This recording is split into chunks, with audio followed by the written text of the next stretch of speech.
On danse après avoir réalisé ce rêve. C'est dans quel titre et pourquoi cette phrase? Danse après, c'est le titre. Et cette phrase, je reviens un peu sur le côté où il y a beaucoup de gens qui sont plus dans le festif. Alors que nous sommes je veux dire chaque lieu a sa magie. Comme on dit, à chaque lieu correspond sa magie. Il y a de ces gens qui ont la paix chez eux et qui ont peut-être le droit d'avoir des chansons qui font vraiment danser. Mais nous sommes dans un contexte où on devrait normalement avoir des chansons qui parlent de conscience, qui réveillent un peu les gens par rapport à ceci ou cela, pour que les gens arrivent à se battre et quand on a la paix, là maintenant on peut danser. Tout le monde, il y a de ces gens-là qui veulent danser déjà avant de réaliser, par exemple, ils ont des objectifs à atteindre, mais ils veulent déjà fêter, alors que quand tu fêtes, peut-être la substance, le moyen que tu pouvais mettre dans la réalisation de tes rêves, tu arrives à te rendre compte que ce moyen-là, tu l'as déjà bousillé avec tes fêtes précoces.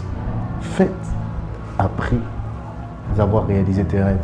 Tu voulais faire une entreprise comme un instant dans la réussite, et puis par après, tu n'es même pas à l'achat du premier micro cravate ou autre chose. Et puis par après, qu'est-ce que tu fais? On donne, on te finance. Et par après, qu'est-ce que tu fais? Tu vas bouffer, tu vas manger. Puis encore demain, tu vas continuer à mendier. Donc, danse après. Danse après, danse après, quand tu auras vu la paix. Ouais. Avant, ouais. Et dans ces titres, quel conseil au moins tu as essayé de donner à tous ceux qui dansent, qui s'oublient, peut-être? Leur demander de travailler. Hein. Personne ne va faire ça. Personne ne va réaliser vos rêves à votre place. Personne ne réalise nos rêves à notre place, au fait. C'est à nous que cela doit revenir. Bien sûr, je dis, avant que n'arrive la mort, danse. C'est pour dire, en fait, tu as déjà réalisé tes rêves. Toi d'abord, réalise tes rêves. Et puis, danse. Meurs pas sans danser quand même. Pour avoir réalisé quelque chose. Ouais. Célébrer une victoire. Bien sûr, faut pas courir après ses rêves jusque dans l'au-delà quand même. Tu as tes rêves, essaie un peu de les réaliser. Tu as un très beau plan, 1 an, 2 ans. Tu as réalisé tes rêves et tu te dis ouais là je peux danser parce que j'ai réalisé quand même. Voilà un peu, c'est l'idée. Parlons d'Amina. Ah ouais. Et bon titre. Est-ce qu'il y a du christianisme dans la débat? Non. Non, c'est loin de tout ça. Amina, c'est une histoire vraie. C'est une jeune fille avec qui j'ai voyagé, mais je ne peux pas la connaître aujourd'hui, hein, parce que c'est en 2022 ou 2023.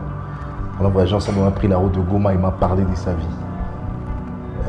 C'est une fille qui a subi un cyberharcèlement. Et elle est de Bukavu, mais elle a été... elle a été la proie d'un gang de harceleurs sexuels sur les réseaux et qui l'ont utilisé ici à Butembo, à Goma aussi. Et j'ai gardé ce contact avec elle. Elle m'a parlé, non, tu sais, elle m'a refusé. Je dis non, cette personne-là n'existe pas. Ils avaient déjà créé un personnage sur Facebook qui était un métis, qui était riche, qui pouvait lui dire ouais moi aujourd'hui il y a la MONUSCO qui vient me prendre, ce sont mes gardes, tout ça, tout ça. Un type qui a créé une image. Donc c'était un peu la barbe bleue, comme on dit souvent dans les contes de Charles Perrault. C'était un peu la barbe bleue.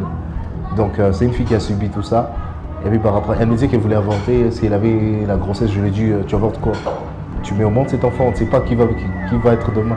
Mais seulement, sois pas naïve, que ce soit une leçon également pour toi. Arrête d'être naïve, arrête d'être hâtive, car le conteur ment, et même l'art ment. Il ne faut pas croire au prince charmant. Voilà.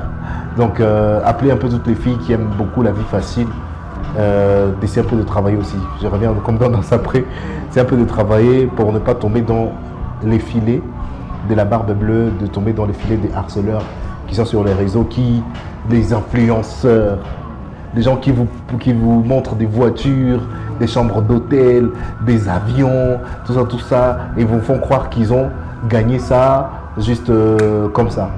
Ouais, et c'est pour ça que beaucoup de filles se sont retrouvées à Dubaï, et on connaît l'histoire. Beaucoup de gens qui se sont retrouvés malheureusement en train de connaître des actes inhumains à cause de l'amour, de l'argent. Voilà. C'est Amina en tout cas. Elle Off. s'appelait Amina. Non, Amina. Et c'est pourquoi, vers la fin, tu as dit off. Bah ouais. C'est comme Jésus lui a dit, enfin tout est accompli. Bah, quelque part, je me dis toujours, même jusqu'à maintenant, que c'est mon dernier album. Et off, c'est un peu l'équivalent par rapport au message de, je sais pas, de chronophile un peu. Parce que je dis dedans, parce qu'en fin de compte, sur notre vie, c'est le temps qui finit par appuyer sur off. J'ai dit, le temps, nous sommes son esclave. Le temps fait de nous tout ce qu'il veut. Et pendant ce temps où nous avons encore le temps, pourquoi nous perdons le temps à haïr? Et si peut-être on aimait le temps pourra être clément envers nous, pour parler de nous même après notre départ. Donc c'est un peu ça, off. Pour dire le temps, c'est lui qui clique sur off pour nous demander de partir en paix et qui nous dit ouais, ne sont pas immortels parce que tous un jour ou l'autre on part, ne sont pas créés immortels, tous on est créés mortels. Et ça c'est off qui met